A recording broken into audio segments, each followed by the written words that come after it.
बालियान साहब थोड़ा सा कान बंद कर लीजिए, मोदी के बारे में बोलने लगा हूं। भाई साहब कहीं से भी कुछ भी जोड़ देते हैं यार, कहीं की बात कहीं भी जोड़ देते हैं यार। वो इसरो है ना, इसरो जो नासा है, नासा की तरह हमारा इसरो है, वहां से चंद्रयान छोड़ा और भाषण देने लगे कि इसरो से मेरा पुराना नाता है। मैंने सोचा भगवंत मान 8वीं का सर्टिफिकेट नहीं मिल रहा, 8वीं क्लास का, ये इसरो में कब चला गया भाई? इसरो में तो साइंसदान होते हैं, विज्ञानी होते हैं, साइंटिस्ट होते हैं। मैंने कहा नाता कैसे जोड़ेगा? भाई साहब ऐसा जोड़ा नाता, कहता मैं जब दूसरी तीसरी क्लास में पढ़ता था, पढ़ाई में कमजोर था, इसीलिए हर मैडम और हर टीचर मुझे यही कहते थे, अब आप इसरो में बैठिए, अब इसरो में बैठिए, अब इसरो में आ जाइए। इसरो से मेरा पुराना नाता है। कर लो बात भाई साहब, क्या करें, चल रहा है बस, क्या करें, देश की किस्मत है, चल रहा है।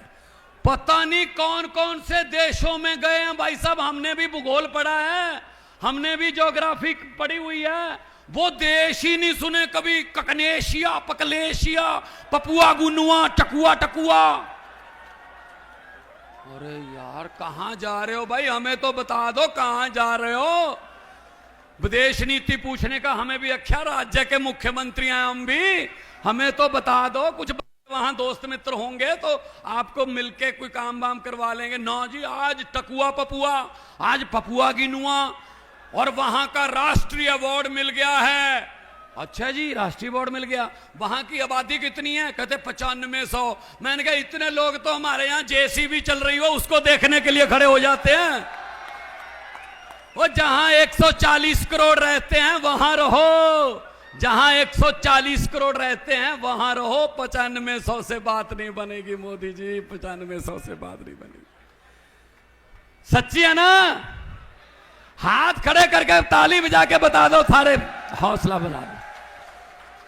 इनके कच्चे चिट्ठे पड़े हैं हमारे पास, मैं और बेनीवाल नहीं डरते इनसे।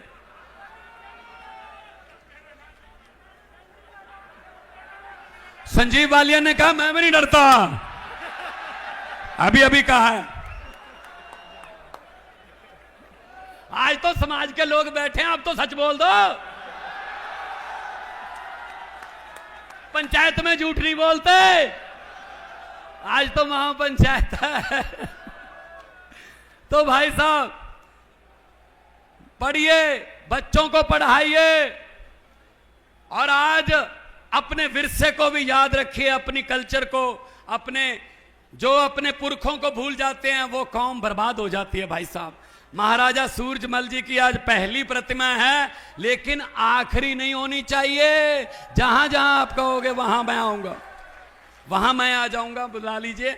हमारे पुरखे उन्होंने राज किया और उन्होंने, डीएनए हमारा एक है, हम देशभक्त लोग हैं भाई साहब। भगत सिंह के बारे में जब सोचते हैं तो सोचो 23 साल की उम्र में बच्चे अपने बाप से मोटरसाइकिल मांगते हैं, और भगत सिंह, राजगुरु सुखदेव, करतार सिंह सराभा अपने अंग्रेजों से मुल्क मांग रहे थे। उस समय मुल्क मांग रहे थे कि हमारा देश दो हमें। और भगत सिंह ने लिखा है, भगत सिंह ने कहा है, इश्क करना सबका पैदाइशी हक है, इश्क करना सबका पैदाइशी हक है, क्यों ना इस बार वतन की सरजमी को महबूब बना लिया जाए। वो लोग हैं भाई साहब जिन्होंने आजादी के लिए अपनी, भगत सिंह को ये रत्ती भर भी कभी भी चिंता नहीं थी कि आजादी आएगी या ना, उनको ये पक्का पता था। उन्होंने लिखा अपनी किताब में कि आजादी तो आएगी, लेकिन आजादी के बाद देश कौन से हाथों में जाएगा ये मुझे चिंता है। और बिल्कुल सही चिंता साहब तो ये भाई साहब, गोरे गोरे चले गए, काले अंग्रेज आ गए, ये लूटने लग गए। 40,000 करोड़ रुपए का घोटाला, 80,000 करोड़ रुपए का घोटाला, 1 लाख करोड़ रुपए का घोटाला। अब तो घोटाले करके आम लोगों के दिमाग भी ऊपर उठा दिए। 5-10 करोड़ के घोटाले की हम खबर पढ़ना बंद कर चुके हैं। छोड़, छोटा मोटा चोर हो गया यार, कोई बात बड़ी कर। कितनी जीरो लगती है हमें तो ये भी नहीं पता कि कितनी जीरो लगती है इसके साथ। इतने बड़े बड़े घोटाले, क्या साथ ले जाएंगे नोट? क्यों गरीब की बददुआ ले रहे हो? गरीब की बद्दुआ और परमात्मा की दरगाह, बिल्कुल सीधा राह, बिल्कुल सीधा राह, कोई बाईपास नहीं है भाई साहब। मैं कहना चाहता हूं, जो ये भ्रष्टाचारी जो गरीबों का पैसा खाते हैं, सड़कें खाते हैं, पुल खाते हैं, जो भी आ जाए इनके हाथ में वो खा जाते हैं, हक खाते हैं, हक मारते हैं जनता के। मैं उनको कहना चाहता हूं कि जितने मर्जी इकट्ठे कर लो पैसे, हीरे मोती, जितने मर्जी इकट्ठे कर लो पैसे, हीरे मोती, मगर ख्याल इतना रहे कफन पे जेब नहीं होती, साथ नहीं जाएगा पैसा। कोई अच्छे काम कर दोगे 4 दिन दुनिया याद कर लेगी आपको, वरना बड़े बड़े आए, बड़े बड़े चले गए भाई साहब। ये महाराजा सूरजमल जैसे लोग हैं जिनके अमर रहो के नारे लग रहे हैं। आज लगभग 300 साल बाद भी ये नारे लग रहे हैं। तो इसीलिए मैं कह रहा हूं कि आओ इकट्ठे होके अपनी बिरादरी को, अपने समाज को, अपने देश को एक रखें। देश को एक रखना है। देश एक रहेगा तब कहीं जाके शहीदों के सपने की आजादी हमारे पास आएगी भाई साहब। तो बहुत मैं सभी प्रबंधकों का बहुत आभारी हूं कि मुझे बुलाकर इतना मान सम्मान दिया। आप लोग कभी चंडीगढ़ आइएगा, आप लोग हमारे यहाँ पंजाब एग्रीकल्चर यूनिवर्सिटी है लुधियाना में, वहाँ आइएगा।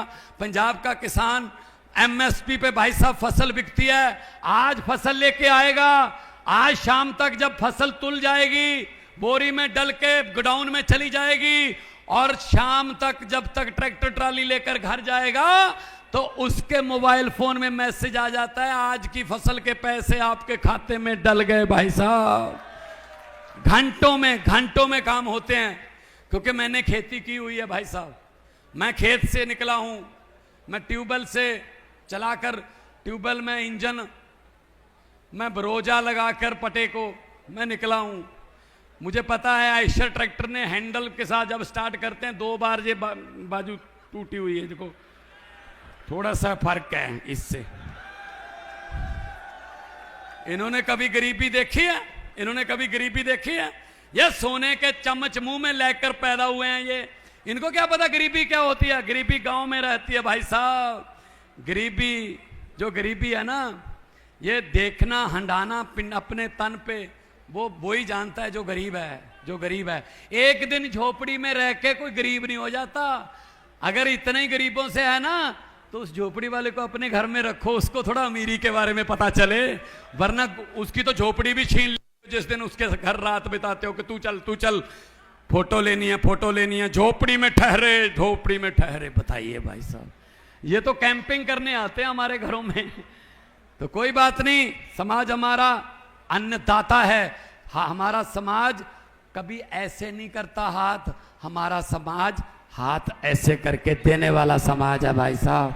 दोनों हाथ ऊपर उठा के भगत सिंह का नारा लगाएंगे, इनकलाब।